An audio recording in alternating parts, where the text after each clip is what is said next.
Dear students, in this video we shall come to know about the concept of sun sui. Let us read. This concept is expressed as sun sui, literally mountain water, which used together represent the word landscape. More than two elements of an image, these represent two complementary poles reflecting the Taoist view of the universe. The author here describes the concept of sun sui. She says that the concept of the Chinese painting is described, it is expressed as sun sui. Sun sui literally it means mountain water, which is used together, which if the word sun sui or mountain water is used together, it represents the word landscape. Sun sui or mountain water, if these words are used together, they represent the word landscape. More than two elements of an image, these represent two complementary poles. There are two images. The first one is mountain and the other one is water. These represent two complementary poles. The two complementary poles are the North Pole and the South Pole. Reflecting the Taoist view, these poles, these ideas, the idea of sun sui, the idea of mountain water or landscape, these reflect the Taoist view of the universe. The mountain is yang, reaching vertically towards heaven, stable, warm, and dry in the sun. The narrator here describes about the mountain. In China, the mountain is known as Yang. The Yang, the mountain goes upwards, it is vertical, it goes upward towards heaven, it is stable, it is not moving anywhere, it is at one place, stable, it is stationary, it is warm, and it is dry in the sun. On the other hand, while the water is yin, the water is described as yin, and just it is opposite to the yang.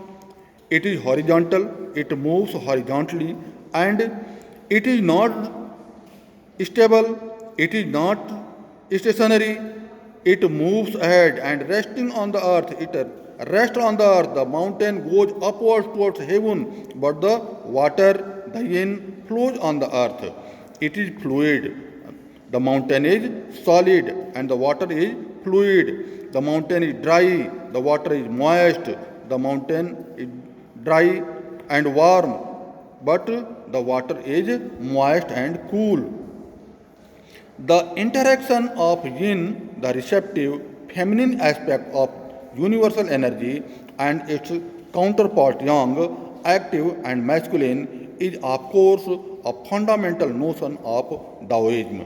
The narrator here describes that yin and yang they interact, and yin is the feminine, it is receptive, it receives, and it receives, it is the aspect of universal energy. On the other hand, yang is active and masculine. It is of course a fundamental notion of Taoism. The theory that we have learnt, it is the fundamental notion of Taoism. What is often overlooked is an essential third element, the middle word where their interaction takes place. The narrator here describes that often it is overlooked where their interaction takes place, the place where they interact, and it is known as middle word in our culture. This can be compared with the yogic practice of pranayam. Breathe in, retain, breathe out. It is in as our yogis, as our rishis have told about the pranayam. The pranayam is the process of breathing in from one nostril, retaining the breath and letting it outside. So the pranayam is breathe in, retain and breathe outside.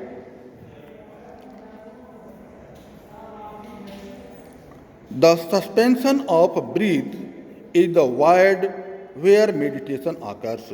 The narrator here describes that the suspension of breath is the void, is the place where meditation occurs. The middle void is essential. Nothing can happen without it. The author here says that the middle void, where the yang and the yin interact, where the masculine and the feminine interact, it is essential. The middle void is essential, and without that middle void, without that place, nothing is possible. Nothing can happen without it. Hence, the importance of the white, unpainted space in Chinese landscape. And therefore, the narrator here describes that the white, the place which is unpainted in Chinese landscape, represents the void where the interaction of yang and yin take place. Where the interaction of yang and yin takes place. That is important. This is also where man finds a fundamental role in that space between heaven and earth. The narrator here describes that the person, the human beings, find a fundamental role in the space between heaven and earth. He becomes the conduit of communication between both poles of the universe. The human being, the man, becomes a conduit, a mean of communication. He becomes a means of communication between both the poles of the universe, that is the South Pole and the North Pole. His presence is essential. The presence of, the attendance of man is essential, even if it only suggested far from being lost or oppressed by the lofty peaks.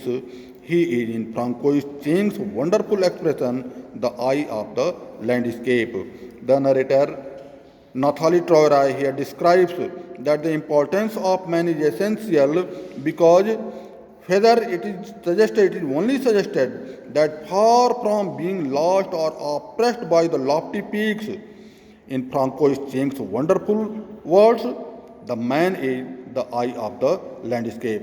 Thank you, dear students.